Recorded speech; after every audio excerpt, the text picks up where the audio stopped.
বর্ষবরণের ঝলমলে আলোতেও দেশের আকাশে কাটেনি উদ্বেগের মেঘ।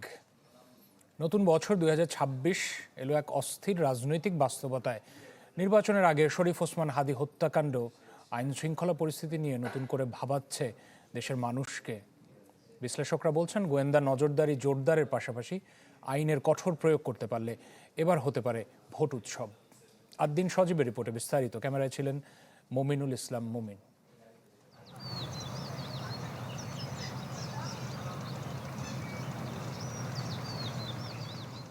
মধ্যপৌষের কুয়াশাচ্ছন্ন এক নতুন ভোরে ২০২৬-এর সূচনা। যেন ঘন আধার কেটে কুয়াশা স্রোতে ভেসে আসছে সুদিনের বারতা।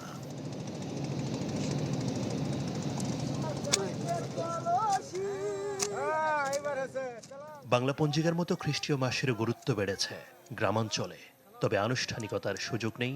কনকনে ঠান্ডা উপেক্ষা করে সাত সকালেই কর্মব্যস্ত গ্রামীণ জীবন। যদিও এই কাজের ফাঁকে দেশ নিয়ে নানা দুশ্চিন্তা ভাবনা ঘুরপাক খায় তাদের মনে।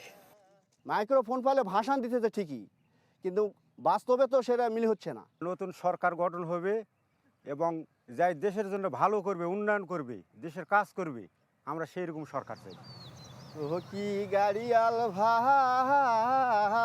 ৫৬,০০০ বর্গমাইলের এই স্বাধীন ভূখণ্ডে ঠিক ১৬ মাস ২৭ দিন আগে রক্ত দিয়ে লেখা হয়েছিল গণ অভ্যুত্থানের ইতিহাস।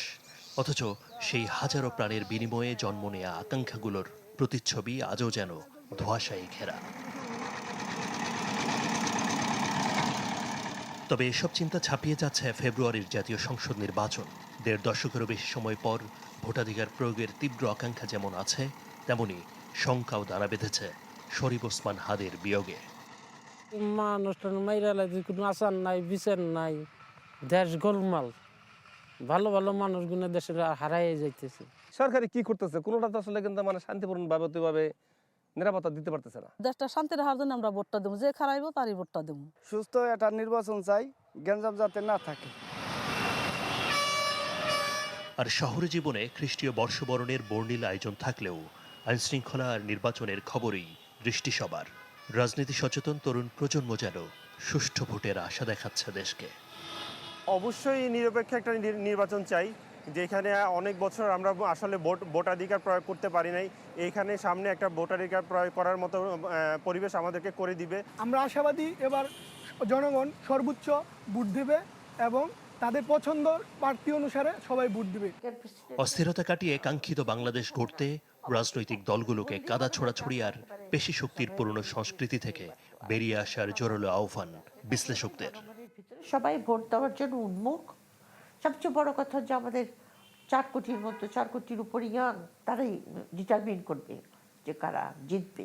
বেশি আপনার সহিংসতার যদি ভয় থাকে, তাহলে আমার ভয় হয় যে ভোটাররাই আপনার ভোটিং পোলিং স্টেশনে যেতে ভয় পাইবে। ছাত্র, শ্রমিক, সাধারণ মানুষ কিংবা রাজনীতিক, নতুন আলোর সন্ধানে যারা বারবার জীবন বাজি রেখেছেন, তাদের কণ্ঠেই এবার প্রতিধ্বনিত হচ্ছে যোগ্য প্রতিনিধিকে নির্বাচনের দৃঢ় প্রত্যয়। স্বাভাবিকভাবেই এ বছরকে অন্য যে কোনো বছরের তুলনায় বেশি গুরুত্বপূর্ণ মনে করা হচ্ছে বাংলাদেশের জন্য। সংখ্যা থাকলেও ফেব্রুয়ারি জাতীয় নির্বাচন নিয়ে অনেকটা আশাবাদী মানুষ। তারা বলছেন, জবাবদিহির রাষ্ট্র গঠনে সক্রিয় ভূমিকা রাখতে চান সবাই। আদ্দিন সজীব, চ্যানেল 24, সিংগাইর, মানিকগঞ্জ।